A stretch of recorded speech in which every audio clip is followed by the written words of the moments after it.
On one of the most beautiful beaches in the world, superhuman Israeli counter-terrorist Zohan is enjoying a vacation surrounded by good food and gorgeous women. Thanks to his amazing abilities, he impresses everyone by winning every challenge they throw at him without even breaking a sweat. Unfortunately, his vacation is interrupted by some higher-ups from the Israel Defense Forces, who need him for the next mission. It turns out Phantom, the superhuman leader of a Palestinian terrorist group, was seen at a hacky sack tournament in Beirut, which probably means he's trying to bait them. This confuses Zohan because he caught his archenemy 3 months ago, but his bosses used him for a trade and now he's free again. Zohan shouldn't be accepting this mission, but the mention of potential civilian casualties convinces him to join and make things easier. Later, while he is getting ready for the mission, Zohan retrieves his greatest treasure from a hidden spot in his room. It's an old hairstyling catalog, which he keeps because his dream is to become a stylist one day. While having dinner with his parents, he confesses he's tired of conflict and violence, and that he wishes to quit to start a new life in the USA. His parents don't approve, thinking a career in the army is the most stable job he can have, and when they finally get him to admit his hairstyling dream they laugh at him, calling him a slur for gay. That night, Zohan goes to bed in tears. The next day Zohan goes downtown ready to jump into action. It's not hard for him to knock out every single lower soldier thanks to his powers, which include stopping bullets with his nose, but Phantom is a tough cookie and makes him chase him until they reach the sea. There, they start passing around a grenade until it explodes and the only thing left behind by Zohan is his beach shorts. Phantom presents them to his people as proof that he killed the greatest Israeli counter-terrorist in history, but actually this is part of Zohan's plan to fake his death and finally retire. He's just hiding underwater. After retrieving the bag he hid with a bird earlier, Zohan smuggles himself onto a plane to New York and travels inside a pet crate with dogs Scrappy and Coco, who don't come closer until he changes his haircut into something he considers more modern. By the time the plane makes it to the USA, Zohan has given new haircuts to the dogs as well and he manages to escape safely in order to make his way to Manhattan. His first destination is the famous Paul Mitchell's salon, where he introduces himself with the fake name Scrappy Coco inspired by the dogs and asks for a stylist job, but he's laughed at and kicked out for his lack of experience and ridiculous attitude. While wandering around the city, Zohan notices a young Jewish man named Michael being bullied by a driver that almost run over his bicycle. Zohan immediately jumps to the rescue, beating the bully up and earning Michael's gratitude. Unfortunately, this victorious moment suddenly turns sour when Zohan sees a cab stop by the street lights and recognizes the driver. It's Salim, a Palestinian man who Zohan met many years ago during a mission. Afraid of being recognized, Zohan picks up Michael to cover his face and runs away until they make it to Michael's home. This is how Zohan meets Michael's mother Gail and pretends to be Australian to stay on her good side. The trick works and Gail allows him to stay in the apartment upstairs. A few hours later, Michael accidentally walks on Zohan and Gail getting busy, which is definitely quite traumatizing, so Zohan tries to distract him and make amends by taking him out to meet girls.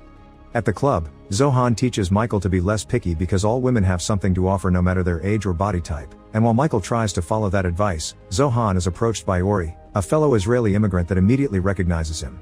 Since he's a huge fan, Ori promises not to tell anyone about Zohan's presence and even gives him his business card in case Zohan wants to try working at his electronics shop. The following day, Zohan goes job hunting again, but none of the local salons want to hire him because he doesn't have experience and makes the kids cry. Seeing as this will take longer than he thought, Zohan goes to see Ori in an area in lower Manhattan populated by other Middle Eastern immigrants.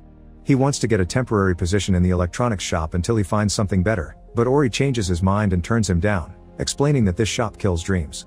All his other employees had ambition when they arrived in the country too, but now they are stuck here and Ori can't allow that to happen to the great Zohan. So he offers a different idea. There's a small salon on the Palestinian side of the street that will probably accept him. At first, Zohan doesn't want anything to do with working in a Palestinian business, but Ori quickly changes his mind by showing him what Phantom has been doing lately. Thanks to his newfound popularity, he's running a restaurant chain called Phantom Muchintukin and the kids' meal includes toys of himself and an exploding Zohan. Furious at the fact his enemy can live his dream but he can't, Zohan leaves his worries aside and crosses the street to meet Delia, the salon owner who is struggling to keep it open because rent is being raised almost every month. She's not impressed by Zohan's lack of experience, but in the end she allows him to sweep the floor a few shifts a week for free so he can gain some kind of practice. Zohan continues to live in Michael's building, practicing his styling skills on Gail in his free time while working at Dahlia's with tons of dedication for such a simple task. In fact, he's so thorough with his cleaning that it sometimes makes it harder for the other stylists like Claude to work. To speed up his learning and stop him from being in the way, Claude begins giving Zohan some extra classes after the shop closes. And since he's not making money out of this, Zohan also takes a part-time job as a driver to earn his living, although his maniac driving skill leaves much to be desired. One afternoon, one of Dahlia's stylists quits, prompting Zohan to volunteer to replace her. Delia doesn't think it's a good idea, but the clients don't mind, and Zohan finally gets to do what he's always dreamed of. His haircuts are a bit outdated, but the clients who are all middle-aged women don't mind because he treats them like queens. He flirts, dances, offers head massages that are almost indecent, and once the haircut is finished he takes the ladies to the back room for a private session. Soon every woman in town is coming to Dalia's salon to get their hair done by Zohan, bringing lots of money to the business and allowing Dalia to stay up to date with the raising rent.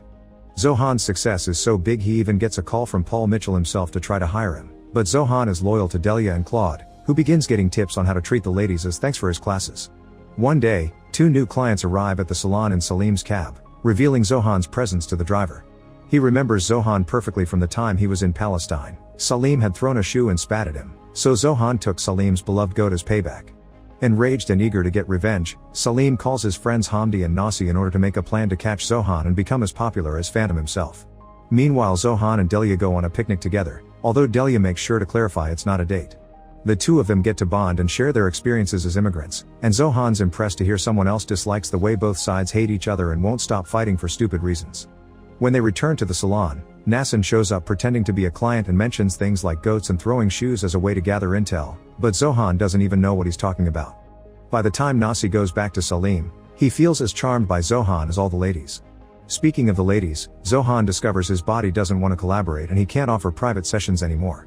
Seeing a doctor offers no answers, but sharing his worries with Gail does. She immediately picks on the fact this has been going on since Zohan went on that picnic with Delia, which means he's falling in love with her and his body will only work for her. Back to Salim, he and his friends are trying to get their hands on some bombs, but the provider isn't picking up the phone. They decide to instead use a recipe from the internet and go to the local pharmacy to buy liquid nitrogen, but the clerk misunderstands their accent and gives them an ointment called Neosporin. In the meantime at the salon, Delia is sending away the collectors after paying them, explaining she doesn't care if they cut the water because she isn't leaving her shop and she knows they're trying to push all the locals out to destroy their community. Zohan overhears this and is so impressed that his body reacts to her, which confirms she is the special one, but unfortunately Delia doesn't like him back. In the evening, Salim and his friends drive by and throw their cream bomb at the salon, thinking they did something amazing, but Zohan just takes it home so Gail can use it for any aches. However, Ori is worried that someone may know about Zohan's real identity and tells him to take Michael's shift in the community watch to gather clues. That night, Zohan finds 3 thugs doing offensive graffiti on the local shops and instead of calling the police like the community watch's rules say, Zohan beats them up himself. The following day, it's revealed that those 3 men had been sent by Grant, the landlord behind the shops in Lower Manhattan who wants everyone to leave so he can demolish the buildings and build them all. He's frustrated with his collectors because none of them have managed to scare any of the locals away, thus he'll have to take the matter into his own hands by hiring a group of white supremacists led by James, who gladly takes the job and won't hesitate to play dirty. In the neighborhood, Palestinian and Israeli groups are blaming each other for the graffiti. Zohan explains he saw the thugs had been white guys, but not even his clarification is enough for the groups to put away their differences. Meanwhile, Salim and his friends finally admit they can't do this on their own and call Phantom to ask for his help, who accepts to come over after offering the most pathetic of rewards for Salim. Then he immediately begins training. A few days later, the rumor column in the newspaper publishes a vague message that implies Phantom is coming after Zohan. Not wanting to lose his new life when things blow up, Zohan comes clean to Michael and Gail, who are very accepting and advise him to be honest with Delia as well. However, Delia isn't as supportive. She doesn't mind the fact Zohan is Israeli, but him being a counter-terrorist is a deal breaker because of reasons related to her family. Before Zohan leaves, Delia gives her an updated hairstyle book as a goodbye gift. The following day, Zohan gets ready to confront Phantom claiming he can do it on his own, but just in case, Ori still calls his friends to get their weapons ready. The rumors say he would be showing up at a local hacky sack game that lots of celebrities would be attending, including Mariah Carey and Grant, who had given away lots of tickets for free. In fact, Phantom is a big Mariah fan and during halftime he visits her in her dressing room, giving Zohan the chance to strike in private. Zohan and Phantom dance around each other waiting for the other to move first, but before anything happens, their encounter is interrupted by a call from Michael, who tells Zohan about a group of thugs starting fires in various Middle Eastern shops. Protecting his people is more important than old rivalry, so Zohan leaves Phantom for now and goes back to his neighborhood, where another argument between Palestinians and Israelis has started since they blame each other for these attacks. Salim, Hamdi, Nasi, Ori and his friends join the argument too, but when Phantom also comes over he decides to play hero and tries to stop the fire by himself. Noticing this can't be a one-man job, Zohan puts their differences aside and helps Phantom put the fire out by using a hummus hose. Afterward, he explains he doesn't want to fight anymore and doesn't even react when Phantom tries to provoke him with multiple hits. He can't understand how Zohan can stay so calm, and his questioning is interrupted by Delia, who turns out to be Phantom's sister and that's why she couldn't be with Zohan. She explains that Zohan has changed into a better man that accepts that here in the USA they need to work together instead of fighting, and this is why she also changed her mind and loves him for it. Dalia's speech brings both groups together, but Salim is still angry about his goat until Zohan apologizes and swears he treated the animal like family. The reconciliation is suddenly interrupted by the thugs that are still starting fires, so Zohan uses his special army goggles to gather some intel and discovers those thugs are James and his men in disguise. It turns out Grant organized the hacky sack game on purpose to get everyone off the streets, giving James room to work and make it look like the Palestinians and Israelis had been attacking each other. Phantom wants to go after them alone, wanting to burn his frustration over the fact that unlike Zohan, he never got to escape and fulfill his own dream of selling shoes. Zohan shows his support and understanding, earning Phantom's friendship and his approval of the idea of them fighting together. With their abilities combined, it's incredibly easy for them to beat up their enemies, but there's one man left, James, who has a bomb and a cage full of puppies.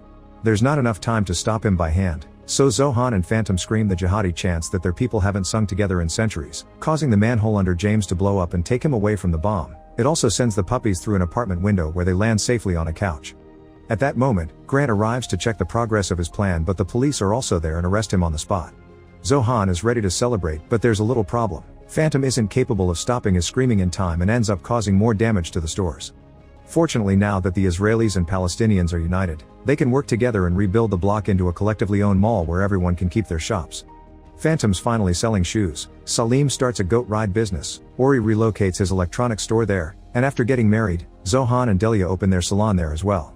Michael is their employee, and he styles hair while using the flirting techniques he's learned from Zohan. One afternoon, Zohan is shocked to find his parents visiting the salon. Even more surprisingly, they approve of his business and his Palestinian wife, and they give him the chance to cut their hair as a sign of their support. Make sure to subscribe and turn on notifications so you can watch more videos like this. Thanks for watching.